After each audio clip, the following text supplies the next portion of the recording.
ہاں جی. بسم اللہ الرحمن الرحیم الحمد للہ رب العالمین وصلی اللہ وسلم وبارک علی نبینا محمد وعلی آلہ وصحبہ اجمعین اما بعد. ہم لوگ آج منار السبیل میں کتاب الطہارہ میں باب الآنیہ اس باب کو پڑھنے جا رہے ہیں. منار السبیل لابن ضویان، اس کتاب میں ہم لوگ باب الآنیہ پڑھ رہے ہیں اور اس کا ابتدائی حصہ پڑھ چکے ہیں. بالکل اب آخری حصے کو ہم لوگ مکمل کرنے جا رہے ہیں. جی پڑھیں شیخ. وعظم المیتة وقرنها. نحمده ونصلي على رسوله الكريم. أما بعد، وعظم الميتة وقرنها وظفرها وحافرها وعصبها كفرها وجلدها نجس ولا يطهر ولا يطهر ولا بالدباغ يطهر في ظاهرة ولا المذهب يطهر بالدباغ. ولا يطهر أيوة. ولا يطهر بالدباغ جی في ظاهرة المذهب لقوله تعالى حرمت عليكم الميتة والجلد جزء منها. وروي أحمد عن يحيى بن سعيد عن شعبه عن الحكم عن شعبة عن عن ابن الحكم أبي ليلى عن شعبته. اچھا، عن شعبة، یہاں پہ تا کے نقطے نہیں ہے تو جو ہے جی عن شعبة عن الحكم عن ابن أبي ليلى عن عبد الله ابن عكيم عكيم قال قرأ علينا قرئ جی علينا عكيم قرئ عن عبد الله بن عكيم قال قرئ علينا كتاب رسول الله صلى كتاب الله عليه وسلم في أرض جهينة في أرض جهينة جی وأنا غلام شاب. أنا لا تنتفع ألا تنتفعوا ألا ألا تنتفع بالميتة بإهاب. كاه شيخ بإهاب ولا عصب. أيوة. قال أحمد ما جي ولا عصب. قال أحمد ما أصلح إسناده والشعر إسناده والشعر والصوف يا شيخ والصوف والريش جي طاهرة طاهر لقوله تعالى ومن أصوافها وأوبارها. والريش مقيس عليه. ونقل الميمون عن أحمد ميموني ميموني عن أحمد صوف الميتة كشف صوف الميتة صوف الميتة لا أعلم أحدا كرهه إذا كان عن ميتة طاهرة في الحياة ولو غير مأكولة كالهر والفار. ويسن تغطية الآنية ويسن تغطية الآنية وإيكاء الأسقية لحديث جابر أن النبي صلى الله عليه وسلم قال أوكي سقاءك واذكر اسم الله وخمر آناءك واذكر اسم الله ولو أن وخمر إناءك جي واذكر اسم الله ولو أن تعرض عليه عودا. ولو أن متفق عليه. تعرض ولو أن تعرض عليه عودا عودا متفق عليه. عودا. اچھا جی ہاں عودن کاڑی یعنی کہ ایک کاڑی بھی اگر ہو سکے تو اس کے اوپر رکھ دیجئے. جی جی. بسم اللہ الرحمن الرحیم الحمد للہ رب العالمین وصلی اللہ وسلم وبارک علی نبینا محمد وعلی آلہ وصحبہ اجمعین اما بعد. ہم لوگ منار السبیل میں باب الآنیہ پڑھ رہے تھے اور اس کے آخری حصے میں یہاں پر جو بات ذکر کی جا رہی ہے وعظم المیتة وقرنها وضفرها وحافرها وعصبها وجلدها نجس ولا يطهر بالدباغ. یہاں پر میتہ کا اور اس کے اجزاء کا ذکر ہے کہ میتہ وہ جانور جو اپنی موت مر جائے، جس کو ہم ذبح کریں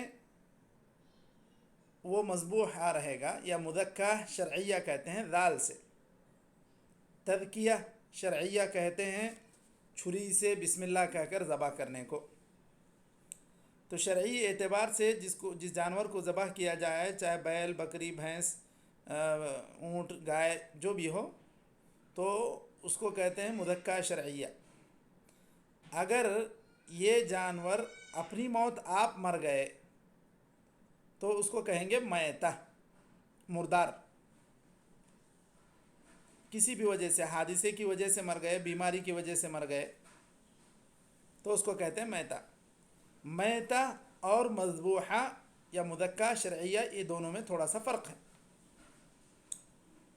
اب اگر کوئی جانور مذبوحہ ہے، مذکہ شرعیہ ہے، تو اس کی ہر چیز پاک ہے، اس میں کوئی اختلاف نہیں ہے. مثال کے طور پر قربانی کے جانور کے جو چمڑے لے جائے جاتے ہیں، پھر اس کو کمپنی میں اگر لے جا کر اس کو دباغت دی جاتی ہے، اس کو صاف کیا جاتا ہے، اس کا کچھ بھی بنایا جاتا ہے، چاہے پرس بنائیں، چاہے بیلٹ بنائیں، چاہے منی پاکٹ بنائیں، یہ ساری چیزیں پاک ہیں، طاہر ہیں، اس سے کوئی اختلاف نہیں. اگر اس کا مشکیزہ بنتا ہے جس میں پانی رکھا جاتا ہے تو بھی وہ ساری چیزیں پاک ہیں، وہ پانی بھی پاک ہے، اس کو پینا، اس کو طہارت کے لیے استعمال کرنا، یہ سب صحیح ہے. اس صورت میں جب کہ وہ جانور مذبوحہ ہو، میتہ نہ ہو، تو ایسی صورت میں اس کے ہر چیز، اس چمڑے سے بنائے جانے والی ہر چیز پاک ہے، یہ متفق علیہ ہے. لیکن اگر یہی چیز ایسا ہو کہ یہ جانور مر جائے، اب اس کے سینگ ہیں، اس کے ہڈیاں ہیں، اس کے ناخن ہیں، اور اسی طرح اس کا کھر ہے، اس کے پٹھے ہیں، اس کے رگیں ہیں، تو یہ ساری چیزیں کیا پاک ہیں یا نہیں ہیں، اس میں اختلاف ہے. امام احمد کے رائے کے مطابق یہ ساری چیزیں ناپاک ہیں، کیونکہ وہ مردار ہے.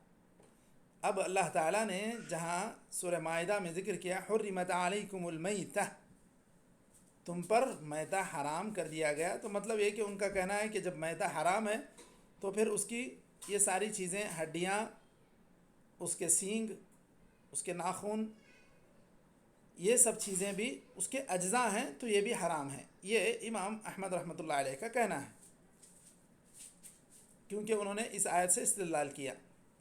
اور اسی طرح ان کا کہنا ہے کہ اگر میتہ ہے تو اس کی جلد بھی ناپاک ہو جاتی ہے، کیونکہ میتہ ہی کی ایک چیز ہے، وہ یا میتہ ہی کا ایک جز ہے، اسی کا ایک حصہ ہے. اور اس کی وجہ کہ وہ جلد کو کیوں ناپاک سمجھتے ہیں، ان کی دلیل یہ ہے کہ عبداللہ بن عکیم ایک راوی ہیں، وہ اللہ کے رسول صلی اللہ علیہ وسلم کی جانب سے آئے ہوئے ایک خط کو سنتے ہیں. جہینہ کی زمین میں جب وہ کسی سریے میں گئے ہوئے تھے تو وہاں پر آپ صلی اللہ علیہ وسلم کا خط آیا تھا. اس خط کے اندر یہ بات لکھی ہوئی تھی کہ تم لوگ میتہ کے کسی بھی چیز سے فائدہ مت اٹھاؤ. خاص طور پر اس میں لکھا ہوا تھا کہ چمڑے سے، اور نہ ہی اس کے عصب سے، یعنی عصب کہتے ہیں پٹھے کو، اس کے رگ کو، تو اس سے تم فائدہ مت اٹھاؤ. یہ بات آپ صلی اللہ علیہ وسلم نے ذکر کی تھی اس خط میں، اس کتاب میں. تو اس دلیل کی بنیاد پر حضرت امام احمد رحمۃ اللہ علیہ کا یہ موقف ہے کہ میتہ کا جو چمڑا ہے وہ بھی ناپاک ہے. جبکہ اس میں دوسرے مسالک کا یہ خیال ہے کہ میتا کا جو چمڑا ہے یہ پاک ہے۔ امام احمد نے اپنی رائے جو رکھی ہے اس کے لیے انہوں نے کچھ بنیادی طور پر کچھ دلائل کا ذکر کیا ہے۔ ایک تو میتا کا جو آیت جو میتا کا اس میں ذکر ہوا ہے اس آیت میں، اس اعتبار سے اس کے سارے اجزاء ناپاک ہیں، اس اعتبار سے انہوں نے ناپاک کہا۔ چمڑے کے لیے ایک خاص دلیل تھی، اس کو بھی ذکر کیا کہ چمڑے کا اور نہ ہی عصب یعنی پٹھے کا یا رگوں کا تم انتفاع کرو، یعنی ان ساری چیزوں کو تم فائدے میں مت لاؤ۔ میتا کی ساری چیزیں گویا کہ تمہارے لیے فائدے کی نہیں ہیں، تم اس کو استعمال میں مت لاؤ۔ اسی بنیاد پر امام احمد کی یہ رائے ہے۔ جبکہ دیگر مسالک کی رائے یہ ہے کہ میتا کی جلد یہ پاک ہے، اگر اس کو دباغت دی جاتی ہے تو اس صورت میں آپ اس کا فائدہ اٹھا سکتے ہیں۔ آپ صلی اللہ علیہ وسلم کا ایک فرمان ہے ایما اہاب دبغ فقط طہر، کہ کوئی بھی چمڑا اگر وہ دباغت دیا جائے تو وہ پاک ہو جاتا ہے۔ اب آپ صلی اللہ علیہ وسلم نے اس میں جو بات کہی ایما اہاب، کوئی بھی چمڑا چاہے وہ میتا کا ہو یا مذکہ شرعیہ کا ہو، کسی بھی جانور کا ہو، حتیٰ کہ ظاہریہ امام ابن حزم ظاہری کہتے ہیں کہ وہ اگر کتے کا یا خنزیر کا بھی اگر وہ چمڑا ہو اس کو بھی دباغت دی جائے تو وہ بھی پاک ہو جاتے ہیں۔ جبکہ اکثر ائمہ کا خیال یہ ہے، بلکہ جمہور کا خیال یہ ہے کہ خنزیر اور کتے کا چمڑا بالکل ناپاک ہے، یہ کیونکہ نجس عین ہے، ان کی ہر چیز ناپاکی ہے، اس کو کتنا بھی صاف کیا جائے وہ صاف نہیں ہوں گی۔ بس اختلاف ہے تو میتا کے تعلق سے ہے کہ دیگر جمہور کا خیال یہ ہے کہ میتا کی جلد کو بھی اگر پاک کیا جائے تو وہ دباغت دی جائے تو پھر وہ جلد بھی پاک ہو جاتی ہے۔ پھر اس صورت میں اس چمڑے سے بننے والا وہ مشکیزہ یا وہ برتن جس میں پانی اٹھایا جائے، آپ اس سے وضو بھی کر سکتے ہیں، آپ اس سے نہا بھی سکتے ہیں، اس کو پی بھی سکتے ہیں۔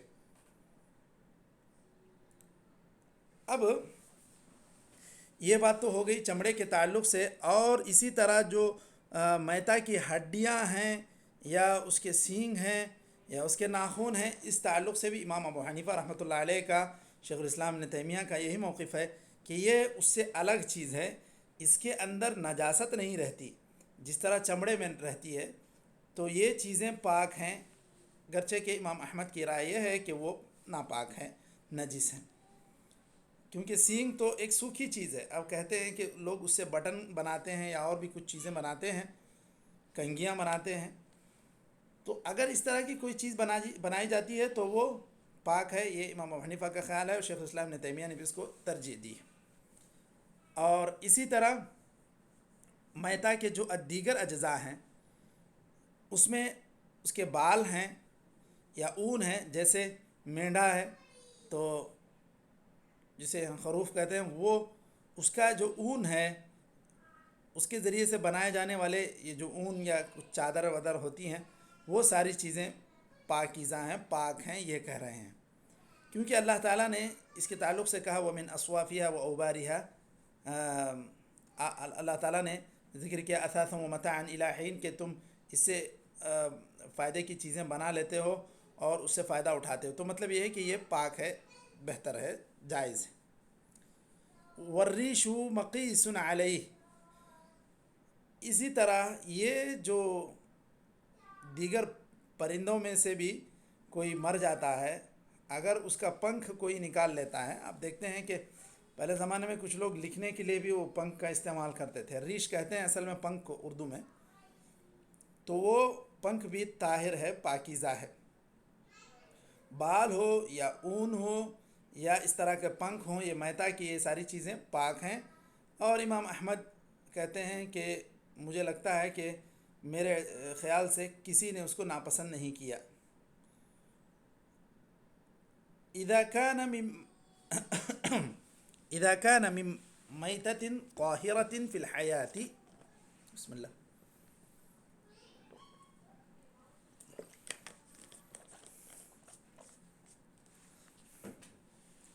اگر وہ اذا كان من میتۃ طاہرۃ فی الحیاہ، اگر زندگی میں وہ پاکیزہ تھا، جیسے اب بلی ہے وہ پاکیزہ ہے اس اعتبار سے کہ اس کا جھوٹا پاکیزہ ہے، اگر وہ کسی برتن میں منہ ڈال دیتی ہے تو پھر وہ اس کو اتنا دھونا نہیں پڑے گا جس طرح کتے کو دھونا پڑتا ہے، کیونکہ اس کا لعاب نجس ہے اور کتا نجس ہے، بلی پاک ہے۔ اسی لیے انہوں نے کہا ولو غیر مأکولۃ کالہر والفأر اذا كان من میتۃ طاہرۃ فی الحیاۃ، زندگی میں وہ جانور پاکیزہ تھا، گرچہ کہ اس کا گوشت نہیں کھایا جاتا، جس طرح بلی ہے اس کا گوشت نہیں کھایا جاتا، لیکن اس کا حکم یہ ہے کہ وہ پاک ہے، وہ کسی میں منہ ڈالے تو وہ ناپاک نہیں ہو جاتا، وہ برتن ناپاک نہیں ہوتا۔ اسی طرح چوہا، وَيُسَنُّ تَغْطِيَةُ الْإِنَاءِ، پھر یہاں سے ایک دوسری بحث شروع ہو رہی۔ تو اذا كان من میتۃ طاہرۃ فی الحیاۃ ولو كان غیر مأکولۃ کالہر والفأر، تو یہ امام احمد کا یہ کہنا ہے کہ یہ پاکیزہ جانور ہی کی یہ ساری چیزیں قابل استفادہ ہیں، اگر وہ زندگی میں ناپاک ہے، نجس ہے، تو ان سارے چیزوں کے یہ جو اجزاء ہیں ان سے فائدہ نہیں اٹھانا چاہیے، اور جو حرام ہیں زندگی میں ان کے اجزاء سے بھی فائدہ نہیں اٹھانا چاہیے۔ یہ امام احمد کا مسلک ہے۔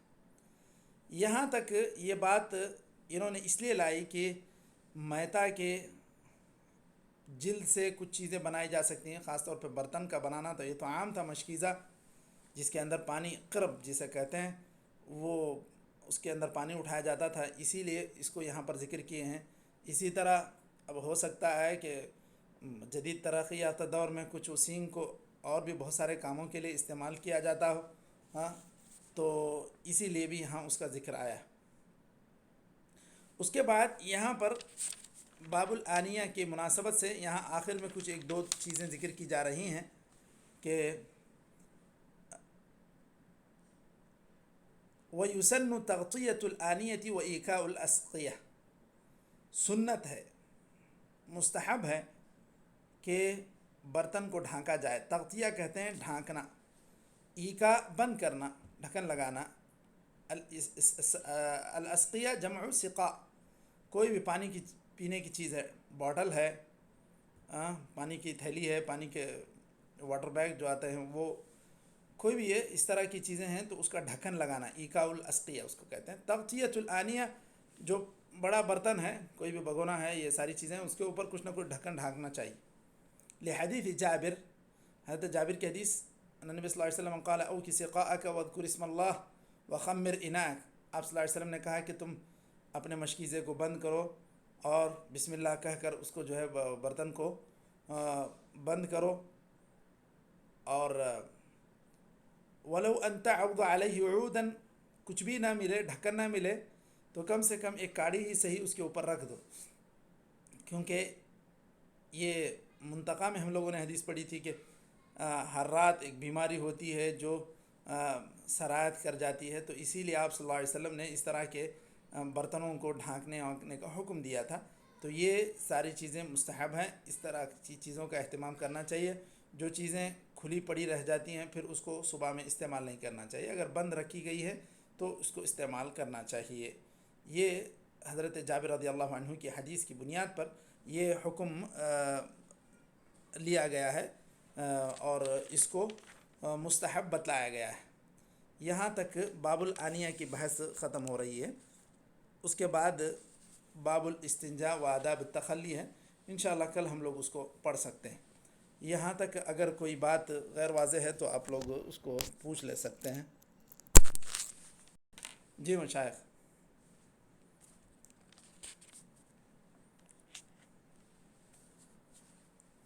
آواز آ رہی ہے مشائخ؟ جی شیخ آ رہی ہے۔ جی ماشاء اللہ۔ طيب نكتفي بهذا القدر، وصلى الله وسلم وبارك على نبينا محمد وعلى آله وصحبه أجمعين۔